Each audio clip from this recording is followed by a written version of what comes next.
나의 시선을 주께 두고 이제 저희 창세기가 거의 다 끝나갑니다. 특별히 오늘 나눌 말씀은 굉장히 부담스럽고 또 무겁기도 한 말씀이죠. 제 자신에게도 사실은 제가 이 말씀을 우리가 함께 나눌 수 있는 자격이 있는가 본다면 그렇지는 않은 것 같아요. 오늘 나눌 말씀에서 정말 자유로울 수 있는 사람, 마음껏 이것을 사람들에게 얘기할 수 있는 사람이 있을까? 없는 것 같아요. 왜냐하면 오늘 나눌 말씀 바로 용서에 관한 말씀입니다. 이것이 정말 우리의 신앙인에게 필요한 것이고 또 그리고 이것이 얼마나 우리에게 힘든지를 사실 우리는 말씀 안에서도 볼 수 있고 우리의 삶에서도 볼 수 있습니다.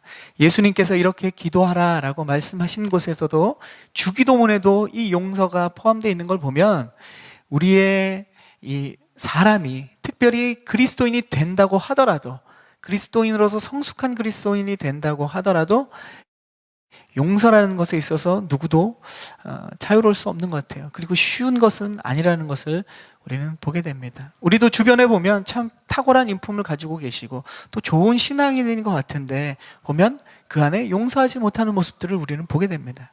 멀리서 찾을 게 없죠. 우리 자신 안에서 그 모습을 찾을 수 있습니다. 오늘 제목은 요셉 용서를 꿈꾸다라는 제목입니다. 우리가 실천하기 가장 어려운 것 중에 하나가 용서가 아닐까 생각합니다. 마음 먹고 행동하기도 사실 되게 힘든 주제죠. 그런데 마음 먹고 행동하는 것보다 마음 먹는 것 자체가 힘든 것이 용서인 것 같습니다. 원수를 용서했다는 그런 사건이 그래서 우리가 매스컴이나 주변에 들려오면 굉장히 놀라운 소식입니다. 신기한 일입니다. 그리고 많은 사람들이 그 용서에 대해서 집중을 하게 되죠. 용서했던 그 사건에서. 왜 그렇습니까? 그만큼 용서라는 것이 힘들고 우리 자신이 우리의 삶에 실질적으로 부딪히는 그러한 주제이기 때문에 그렇습니다. 어떻게 그런 용서가 가능할까? 항상 얼굴을 맞대고 사는 사람들끼리도 사실 서운함이 있지 않습니까? 그리고 억울한 게 때로는 있죠. 그래서 가까운 사람도 쉽게 용서할 수 없는데 이렇게 그 매스컴에 등장하는 것처럼 정말 원수를 용서하고 사랑하는 거 정말 힘든 것 같아요. 근데 한편으로 보면 사실 원수를 용서하는 것도 힘들지만 내 가장 가까운 사람들을 용서하는 게 오히려 그만큼 또 힘들다라는 생각을 우리가 하게 됩니다. 오히려 가깝기 때문에 시간을 함께 보내는 시간이 많죠. 큰 상처도 받기도 하지만 사실 작은 상처들이 우리 안에 쌓이기도 합니다. 가족이나 교회 식구들이나 직장 동료들이 항상 얼굴을 맞대고 지내기 때문에 사실은 말하기도 뭐한 그런 말 못할 미움들이 서운함이 우리 안에 쌓인다는 거죠. 그래서 겉으로는 아니지만 마음으로 풀지 못하고 그것을 쌓아가고 용서하지 못하는 응어리가 우리 안에 맺혀져서 어떨 때 그것이 분노로 우리 안에 터져나오기도 합니다. 그러나 우리의 내면으로 들어가 보면 사실 그 사건이 문제가 아니라 그 사건 안에 우리가 이제껏 쌓아왔던 그런 응어리, 용서하지 못하는 마음, 그런 마음들이 원인이 되는 것 같습니다. 오늘 말씀은 창세기 마지막을 지금 향하고 있어요. 이제 지금 창세기를 시작한 지 1년이 됐는데 이제 얼마 안 남았습니다. 이번 달이면 창세기가 이제 마무리될 것 같아요, 말씀이. 창세기 마지막을 향하면서 요셉이 형들에게 보여주는 이 용서의 사건을 창세기 이 마지막 부분에 왜 하나님은 말씀하고 계실까요? 창세기 시작은 어떻습니까? 하나님이 보시기 좋았던 이 창조 세계가 인간의 죄악으로 인해서 파괴됐죠. 그리고 제일 먼저 일어나는 것이 뭡니까? 하나님과 우리와의 관계가 깨졌어요. 근데 하나님과 우리와의 관계만 깨진 것이 아니라 창세기 시작을 보면 하나님과 우리와의 관계가 깨지면서 사람과 사람 사이의 관계가 깨졌다는 거죠. 하나님의 사랑이 우리와 연결될 때 인간의 사랑과 항상 뗄 수 없는 것처럼 하나님과 우리와의 관계는 사람들과의 관계에서 뗄래야 뗄 수 없는 관계입니다. 하나님과 우리의 관계가 깨지니까 사람들 사이의 관계가 깨져요. 그 첫 번째 깨어진 관계를 창세기는 뭘 얘기하고 있습니까? 가인의 동생을 향한 분노와 살인에 대해서 창세기는 시작하고 있습니다. 인간의 관계가 어떻게 처음 깨어지기 시작하는가? 바로 형제들의 서로에 대한 그러한 분노와 그리고 살인으로 인한 관계의 깨어짐을 창세기는 시작하고 있습니다. 그런데 마지막 창세기의 지금 마무리에는 무엇을 보여주고 있습니까?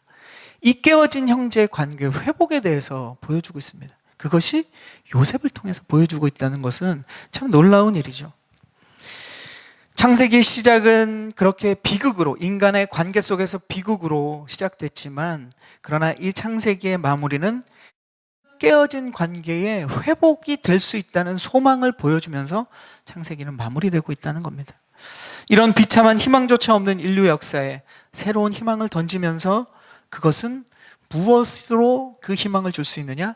바로 용서라는 것이죠. 그래서 무겁지만, 우리에게 힘들지만, 이 용서는 하나님께서 저와 여러분에게 끊임없이 말씀하시고 또 끊임없이 부담을 주시는 그 메시지라는 겁니다. 요셉은 어떻습니까? 형들의 폭력에 의해서 이집트의 노예가 됐죠. 주인의 오해 때문에 죄수로도 오랜 시간을 보냈습니다. 그러나 하나님의 도우심과 인도하심으로 지난주에 나눈 것처럼 당대의 최고의 힘을 그는 가질 수 있게 됐어요. 그런데 요셉은 그 힘을 가지고 자기에게 악을 행했던, 자기는 아무 잘못이 없었는데 악을 행했던 사람들을 복수하고 원수를 갚는데 이 힘을 사용하지 않았다는 거죠. 이 힘을 사용했던 가장 정점은 어디에 있는가? 그가 지혜를 가지고 나라를 다스리는 데 있는 것이 아니라 그 힘을 가지고 용서로 회복하고 화목하는 데 그 모든 힘을 가장 아름답게 사용했다는 거예요. 그러니까 진정한 힘의 클라이막스는 어디에 있느냐? 용서라고 말씀을 드렸습니다. 뿐만 아니라 그는 형들을 그냥 용서한 것으로 끝나지 않았어요. 7년 동안 극심한 가뭄을 피해서 그들이 가나안 땅에 도저히 살 수 없는 것을 알았기 때문에 요셉은 그 모든 가족과 가축들과 형제와 친척들을 다 데리고 이집트 땅으로 이주시킵니다. 그리고 그곳에서 편안하게 행복하게 살 수 있도록 적극적인 용서를 하는 모습을 우리는 보게 됩니다. 그래서 형들과 자녀들, 친척들과 함께 애굽 땅에서 행복하게 살았습니다. 동화나 영화는 여기서 끝이 나지만 창세기라는 이 하나님의 말씀에서는 여기서 끝을 맺지 않습니다. 더 중요한 것이 하나 더 있다라는 것을 오늘과 다음 주에 나누게 되는데, 자, 오늘 내용은 바로 그런 겁니다. 이 애굽 땅에서 행복하게 살다가 시간이 흘렀어요. 그리고 오늘 우리가 읽은 말씀에 어떤 일이 일어나냐면 아버지 야곱이 나이가 들어서 죽습니다.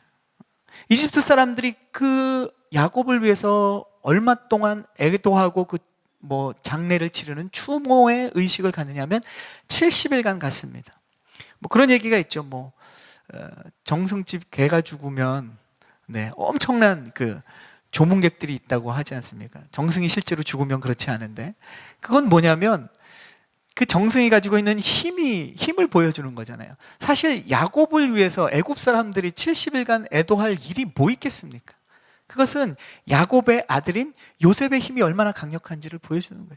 70일간 애국 사람들이 가나안 땅에서 건너온 야곱을 위해서 애도합니다. 한 번도 만난 적이 없는 사람도 대부분이겠죠. 그들이 야곱을 위해 70일간 애도합니다. 뿐만 아니라 이제 야곱이 살던 그 가나안 땅에 묻어주기 위해서 요셉이 떠나는데, 성경 말씀에 보면 요셉만 가는 것이 아니라 이집트의 모든 리더들과 장로들과 모든 당대 최고의 권력자들이 다 갑니다. 그리고 가나안 땅에 가서 7일간 또 애곡하고 돌아옵니다. 그 사건이 얼마나 그 가나안 땅에서 봤을 때는 놀랍고 신기한 일이었는지, 가나안 땅 사람들이 이집트에 있던 그 많은 리더들과 그 많은 사람들이 갑자기 가나안 땅에 와서 누군가 한 사람을 추모하고 묻어주고 애곡하고 7일간 있다가 가니까 그 땅에 이름을 아예 새로 지어버렸어요. 너무도 신기한 일이고 놀라운 일이니까. 그 정도로 요셉의 힘은 강력했던 것입니다. 이 사실은 이 요셉의 위치가 이집트에서 얼마나 큰 것인지를 보여주는 단적인 사건이죠. 형들은 이 사건을 통해서 요셉의 힘을 다시 한번 실감했을 겁니다. 이 총리라는 것이 얼마나 큰 힘이라는 것을 깨달았겠죠. 이런 대단한 권력 앞에서 요셉의 형제들이 이제 고민하기 시작하는 것이 오늘 우리가 읽은 말씀입니다. 왜냐하면 자기들이 예전에 요셉에게 했던 행동 때문에 그렇습니다. 요셉을 죽이려 했고 죽이지는 않았지만 결국 노예로 팔아버려서 완전히 요셉을 헤아려 했던 자신들의 그 과거가 이 요셉의 힘과 맞물릴 때 그들이 얼마나 두려웠겠습니까? 게다가 중요한 것은 야곱이라는 아버지가 방패막이가 됐었어요. 형들이 볼 때는. 그래서 그나마 요셉이 자기들을 해하지 않고 용서했다고 생각했는데 아버지가 죽어버렸습니다. 방패막이가 없어졌어요. 형들은 두려움에 떱니다. 그래서 그들이 아버지 야곱의 유언을 들먹이는 거죠. 우리 16절과 17절 읽었던 말씀인데 우리 16절, 17절 함께 읽겠습니다.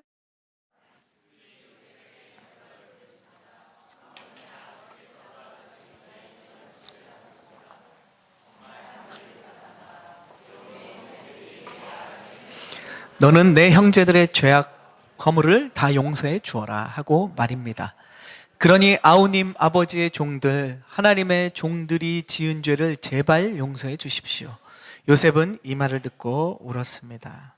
자, 아버지가 유언을 남겼죠. 형들이 악을 행했을지라도 모든 허물을 다 용서해 주라고 이 메시지를 형들이 전합니다.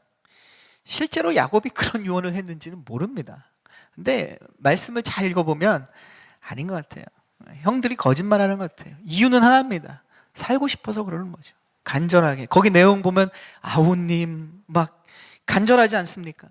형들이 살기 위해 꾸며내긴 이야기처럼 보여요. 하지만 이 모습은 요셉의 형들이, 요셉이 이제 아버지가 없으니까 복수를 할지 모른다는 이 두려움이 얼마나 큰지를 보여줍니다. 그리고 목숨을 부지하기 위해서 얼마나 간절했는지를 보여주는 사건이라는 거죠. 아버지의 유언 가지고는 불안했는지 그 뒤에는 17절 이후에는 찾아옵니다. 직접 찾아와서 말하죠. 이렇게 얘기합니다. 우리는 당신의 종입니다.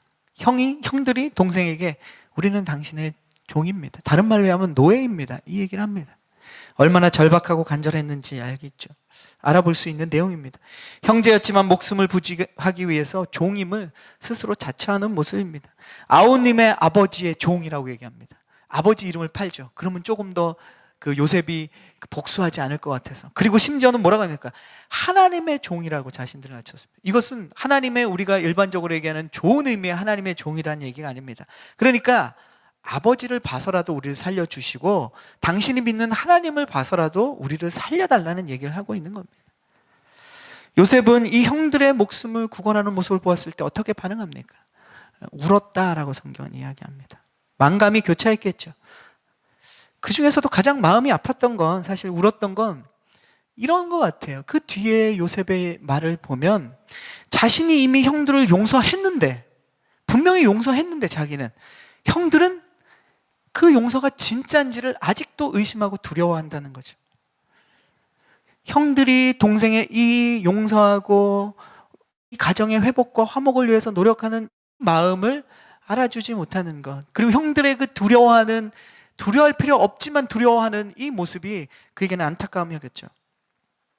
형들의 모습을 보면 용서라는 것은, 용서하기도 너무 어렵습니다, 우리 입장에서. 그런데 용서를 받는 입장에서 보면 그 용서가 진짜로 한 건지를 믿기도 어렵다는 것을 우리는 보게 됩니다.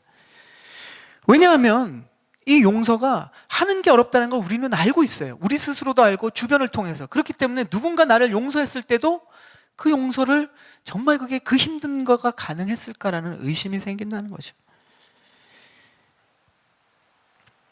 용서라는 것이 정말 쉽지 않은 문제라는 건 확실합니다. 이 어려운 문제에 대해서 하나님은 우리에게 무엇을 말씀하십니까?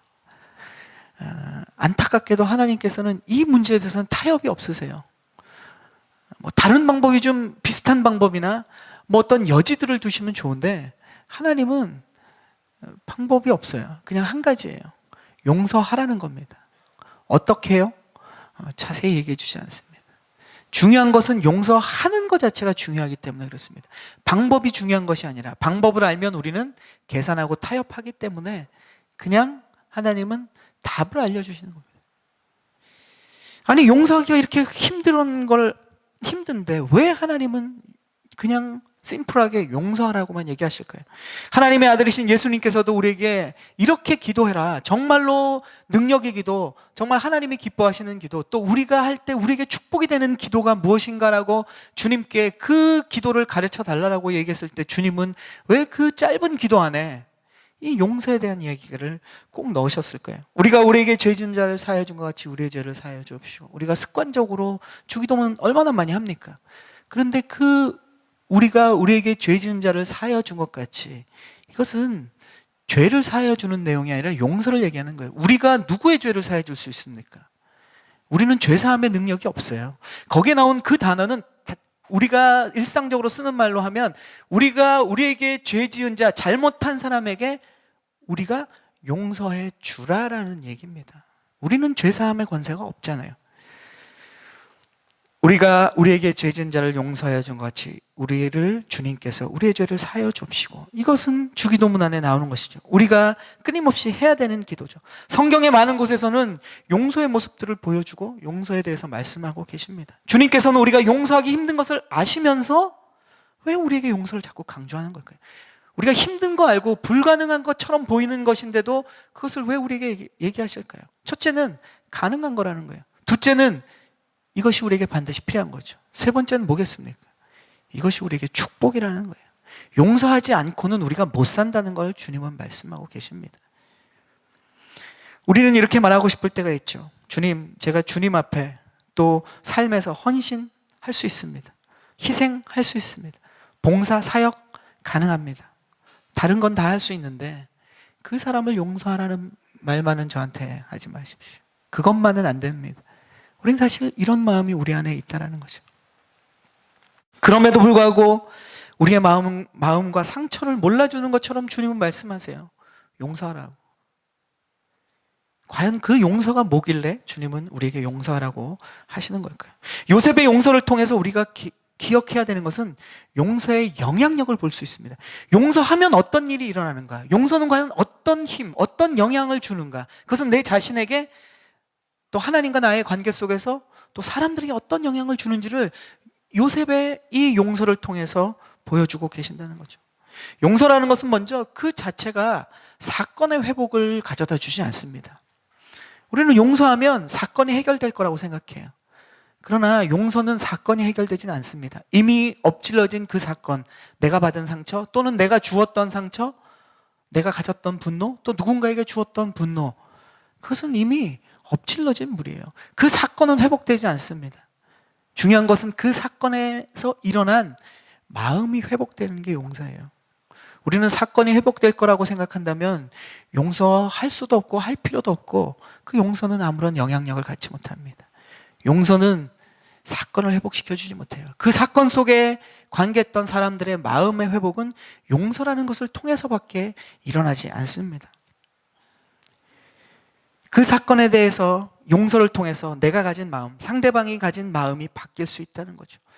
내가 그 사건에 대해서 상처를 받고 분노를 느낀다면 그 마음은 바뀔 수 있다는 겁니다. 그것은 용서의 영향력, 용서의 능력을 통해서 가능하다는 거죠.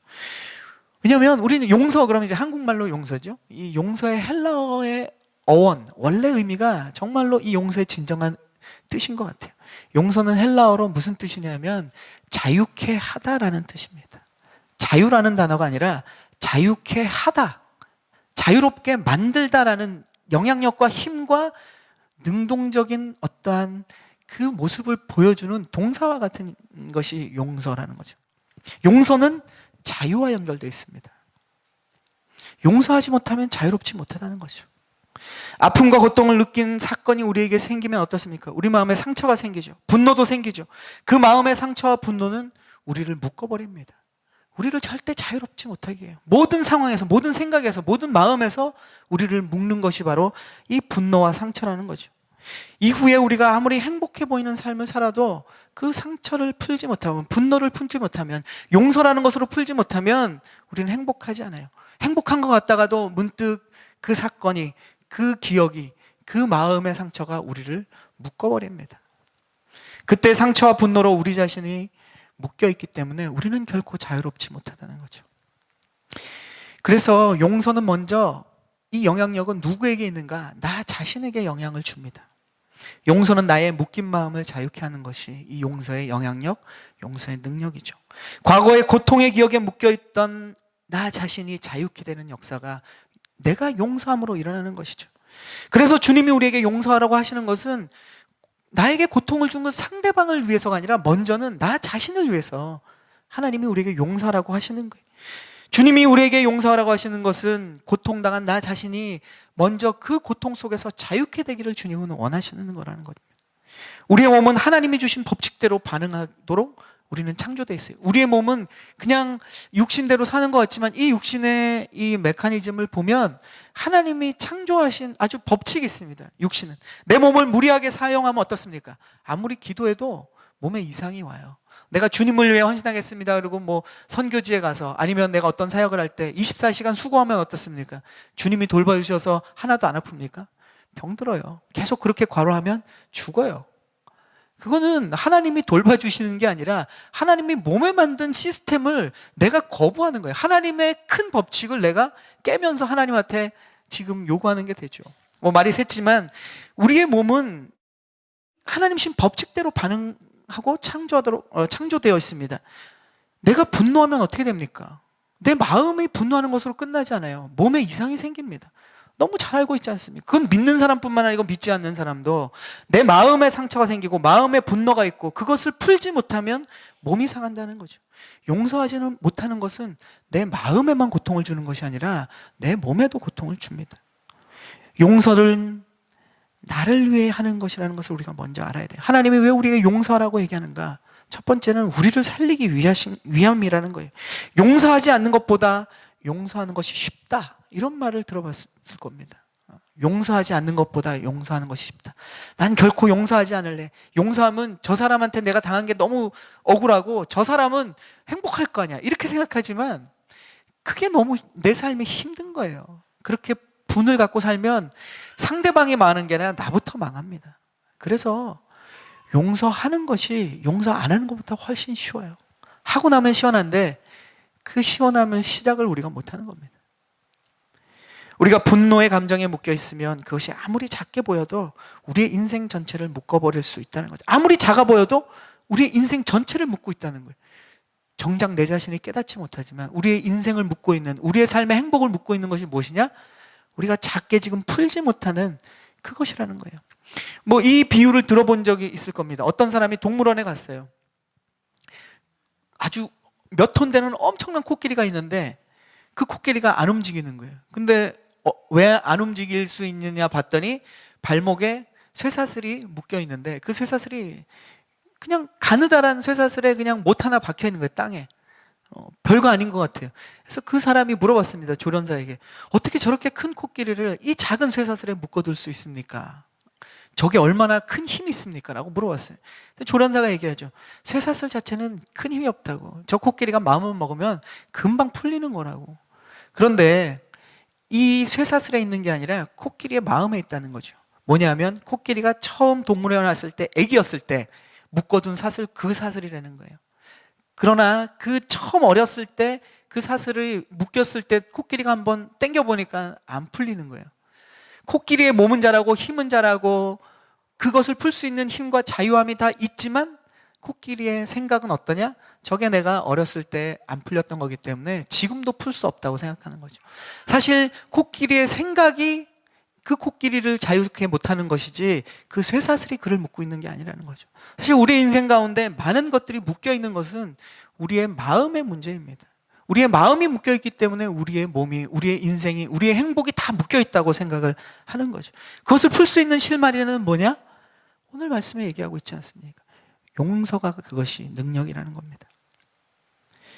때로는 우리가 우리의 환경에 묶여 있는 것이 아니라 우리의 고통의 생각 속에, 상처와 분노 속에, 그 속에 묶여서 자유함과 행복을 우리가 충분히 누릴 수 있는 환경인데도 불구하고 그것을 발견하지 못하고 있는 우리의 현실을 보게 됩니다. 여러분의 삶에서 지금 누릴 수 있는 평안이 많습니다. 평안을 누려야죠. 단잠도 자야죠. 웃음도 되찾아야죠. 감사도 회복돼야죠. 참 만족도 누려야죠. 이미 어쩌면 우리는 그것이 다 준비되어 있는지도 모릅니다. 그 힘으로 코끼리처럼 이미 그 동물원을 벗어나서 자유로울 수 있는데도 불구하고 우리의 생각 속에 용서하지 못함으로 풀리지 못하는 그 묶임 때문에 여전히 동물원에서 자유함을 누리지 못하고 있는 우리의 모습인지도 모릅니다. 이 모든 것이 용서를 통해서 나를 자유케 할 때 얻을 수 있는 유익이라는 것이죠. 용서하는 것이 내가 살아갈 길입니다. 자, 두 번째 용서의 영향력은 하나님과 나와의 관계에 영향을 줍니다. 용서라는 것은. 용서는 하나님과 나와의 묶여있는 부분도 풀어줍니다. 우리가 사람과 묶여있으면 하나님과의 신앙생활은 별개라고 생각하죠. 하나님을 예배하는 것, 잘 되고 있을 거라고 생각하지만 우리 자신을 한번 정직하게 들여다봅시다. 신앙의 어떤 형식들은 잘 되고 있을지 몰라요. 그러나 우리의 진정한 마음이 하나님 앞에 쉼을 얻고 하나님 앞에 고백하고 예배하고 감사하냐는 거죠. 사람들과의 묶여있는 그러한 용서가 해결되지 않을 때 하나님 앞에 우리가 나아가긴 하지만 하나님과 온전한 소통과 관계와 기쁨을 누릴 수가 없다는 겁니다. 사람과 묶이면 하나님과 묶여요. 반대로 하나님과 묶이면 사람과도 묶입니다. 이것은 항상 상관관계가 반드시 있는 거예요. 따로 떼서 생각할 수 없는 것입니다. 용서를 통해서 주님은 우리 자신이 자유케 되는 것뿐만 아니라 하나님 안에서 우리가 자유케 되기를 원하신다는 거죠. 세 번째, 마지막으로 용서는 나에게 잘못을 행한 그 사람을 자유케 합니다. 이것은 우리에게 사실 원하지 않는, 상처가 큰 사람들일수록 이건 원하지 않는 일일 수 있죠. 근데 이것은 그 사람을 자유케 하기 위해서 용서하는 것은 아닙니다. 이 세 번째는 우리가 용서했을 때 그 결과로 나타나는 거예요. 결과라는 건 뭡니까? 일단 내가 자유케 되고 하나님과 자유케 되는, 내가 축복을 다 누린 다음에 그 결과로 나타나는 겁니다. 결과를 위해서 우리가 하는 것은 아니죠. 우리 자신과 하나님과의 관계 속에서 회복되어지면 하나님께서 어떻게 보면 결과라고는 말은 하지만 어떻게 보면 이거는 보너스로 일어나는 일이에요. 나에게 상처를 준 사람이 풀리는 것, 그것을 위해서 용서하라는 것은 아닙니다. 우리 안에 그 사람에 대한 분노 때문에 그것은 불가능하죠. 성인 군자나 돼야 할 수 있는 일입니다. 하지만 나를 위해서, 하나님과 나와의 관계를 위해서 자유케 되기 위해서 용서를 시작하면 결국 어떤 보너스, 어떤 결과가 나오냐? 그 사람이 나에게 잘못한 것 때문에 그 사람 안에 있는 죄책감도 자유함 얻고 나와 그 사람과의 관계도 풀어지고 이 용서의 놀라운 영향력이 확장된다는 의미입니다. 이로써 우리는 어떤 사람이 되는가? 그 결과와 그 보너스를 보면 우리는 우리 자신이 어떤 존재인지를 그때 깨닫게 되는 거예요. 우리가 예수님을 닮은, 그리스도 닮은 그리스도인이라는 우리의 정체성은 언제 나타나는가? 그 결과를 보고 나타나는 거예요. 그 결과가 없으면 우린 세상 사람들과 똑같습니다. 무슨 영향력을 줄 수 있습니까? 무슨 열매를 줄 수 있습니까? 세상 사람도 잘해주는 사람한테 잘해주고 못해주는 사람한테 복수하고 당연한 겁니다. 그것은 누가 그것에 대해서 뭐라 그러지 않아요. 그러나 성경은 그것에 대해서 뭐라고 합니다. 그리고 세상 사람들은 그것에 대해서 당연히 행하지만 무언가 다른, 자기들이 하고 있는 행동과 다른 일들이 일어났을 때 그것을 보고 하나님의 역사라고 생각해요. 그것을 통해서 예수님이 누군지를 알 수 있다는 거죠. 예수님이 이 땅에 우리에게 화해자로 오셨기 때문에 그 화해자의 모습을, 우리가 그리스도의 모습을 어떻게 보여줄 수 있느냐? 용서를 통해서 가능하다는 겁니다. 하나님과 우리의 관계가 끊어졌을 때 심지어 어떻게 됩니까? 우리가 행한 일들, 그것이 하나님이 받으셨잖아요. 우리가 하나님 앞에 대적하고 또 하나님이신 예수 그리스도를 우리가 죽였잖아요. 그런데 그 화해자로 오신 분은 뭐냐? 피해자예요. 그죠? 우리가 가해자고 예수님은 피해자인데 피해자가 오셔서 우리를 용서하셨기 때문에 이 화해가, 하나님과 우리와의 화해가 이루어진 겁니다.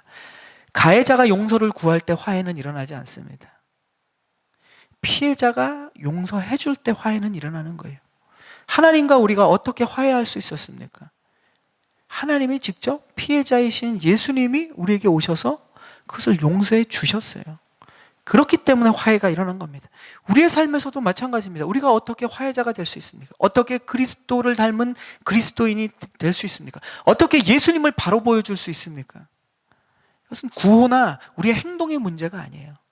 용서라는 것을 통해서 화해자가 될 수 있고 그리스도의 모습을 보여줄 수 있는 그리스도인이 되는 것입니다. 여기 지금 보면은 형들이 얘기하죠. 19절에 말합니다. 우리 19절 말씀을 한번 읽어보겠습니다. 19절 말씀 함께 우리 요셉이 고백하고 있는, 형들에게 고백하고 있는 말씀입니다.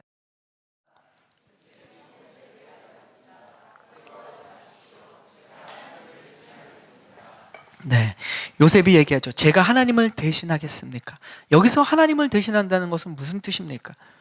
복수를 하는 거죠. 원수를 갚는 거죠. 사람을 죽이고 살리는 것입니다.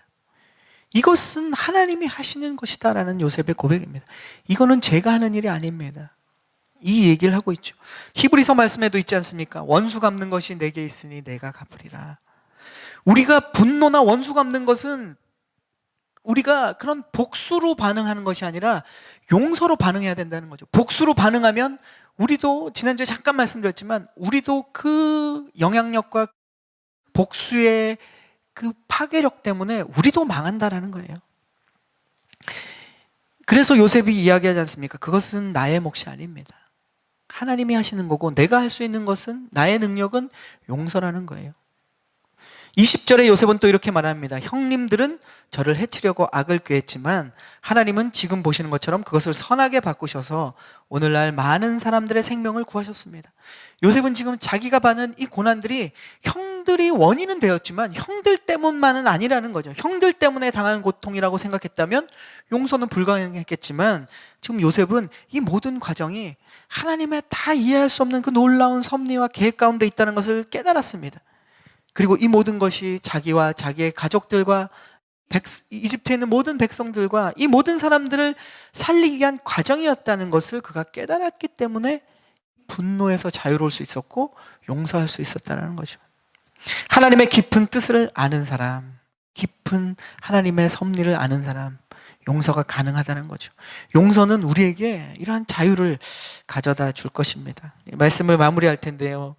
창세기의 성경의 시작은 인간의 배신과 죄에 대해서 시작해서 하나님의 용서로 지금 마무리를 짓고 있습니다. 그 용서는 어떤 모습으로 나옵니까? 50장의 이 마지막 창세기 마지막 장에 요셉의 용서로 마무리를 짓고 있습니다. 사실 아버지 야곱과 그 아내들 레아와 라헬 속에서 그 두 아내가 끊임없이 싸웠고 시기했고 질투했고 분노했고 그들의 투쟁과 같은 삶을 우리는 보았죠. 그리고 그들이 자신들의 그런 여종들을 통해서 여종들까지 합세시켜서 그 가족 간의 엄청난 불화와 분노와 상처들을 주고받는 것을 우리가 보았습니다. 아버지 때 풀지 못했어요. 그죠? 야곱과 아내들 풀지 못했어요. 그게 어떻게 되물림 됩니까? 요셉과 요셉의 형제들 사이에 되물림이 되었어요. 이 사건의 해결은 누가 합니까? 요셉이 하고 있어요. 피해자인 요셉이 부모 세대부터 일어났던 모든 분노와 갈등과 파괴를 어떻게 해결할 수 있는가? 가정의 진정한 화해와 평안, 그들이 가나안 땅에서 행복하게 그들이 출애굽 이전까지 살 수 있었던 하나의 믿음의 12 지파를 이루면서 그들이 행복하게 살 수 있었던 한 가지 이유, 한 가지 원인은 뭡니까? 딱 하나밖에 없습니다. 요셉의 용서입니다. 이게 없었으면 그 전에 일어났던 모든 갈등이 해결되지 않아요. 이 요셉의 결단이, 요셉의 행동이 이후에 이스라엘의 모든 믿음의 조상을 일으키는 중요한, 어떻게 보면 단 하나의 해결책이었다는 겁니다. 요셉은 그래서 많은 부분 예수님의 모습과 닮아 있습니다. 자신이 잘못을 없음에도 불구하고 고난을 받았던 모습이죠. 그리고 고난받는 종의 모습, 예수님과 닮아 있습니다. 한편으로 요셉은 모두를, 그 주변의 모든 사람들을 구원한 구원자의 모습으로 예수님과 닮아 있습니다. 또 예수님을 통해서 온 인류가 구원받은 것처럼 요셉을 통해서 그의 가족과 이집트가 구원을 받았죠. 마지막으로 요셉은 예수님을 닮은 가장 중요한 특징, 용서의 사람이었다는 겁니다. 예수님이 이 땅에 오신 목적도, 십자가에서 죽으신 목적도 바로 용서 때문에 오신 겁니다. 우리의 구원은 어디서부터 시작됩니까? 주님의 용서로부터 시작되는 거예요. 용서가 없었다면 우리는 구원을 받지 못합니다. 우리는 용서를 빼놓고 구원을 생각해요. 값없이 받았다. 그 값은 누가 치르셨습니까? 예수님이 치르셨죠. 우리는 십자가의 죽음으로 치르셨다고 생각합니다. 그것은 눈에 보이는 것이에요. 실제로 예수님은 용서라는 그 대가로 우리를 하나님과 화해시키고 구원을 이루어 주신 것입니다. 우리는 그 핵심을 봐야 돼요. 그리고 예수님을 닮은 요셉을 통해서 하나님은 우리에게 이 용서를 말씀하고 계십니다. 이렇듯 용서는 모든 것을 풀어줍니다.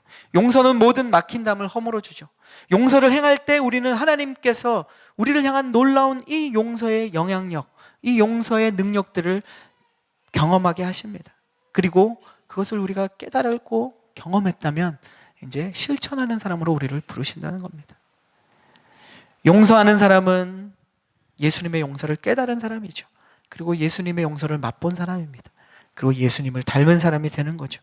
용서를 베푼 사람이나 또 우리가 그렇게 용서하면 그 용서를 받는 사람은 우리를 통해서 예수님의 용서가 어떤 것인지, 하나님이 우리를 사랑하시는 것이 어떤 것인지, 하나님이 우리를 화해자로 예수님께서 오셔서 우리를 화해시켜 주신 것이 어떤 것인지, 우리의 용서를 통해서 세상은 그것을 깨닫게 되고 경험하게 될 것입니다.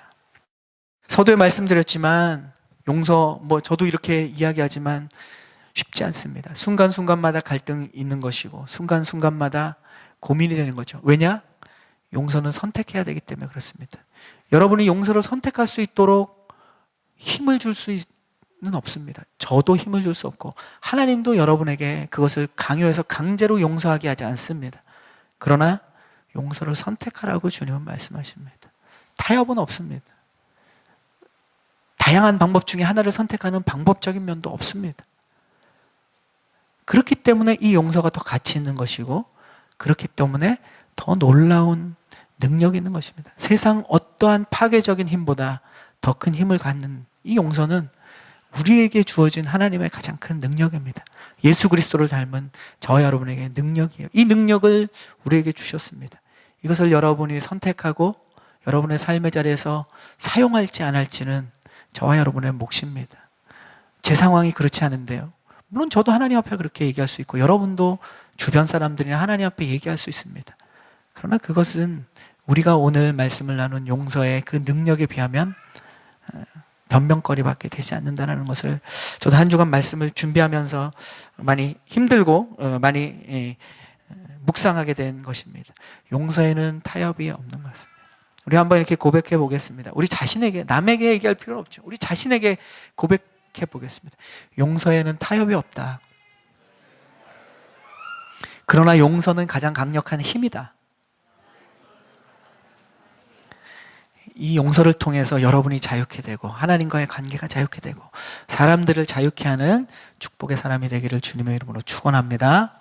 아멘. 이 시간 우리 말씀을 묵상하고 생각하면서 우리 기도하며 나가겠습니다.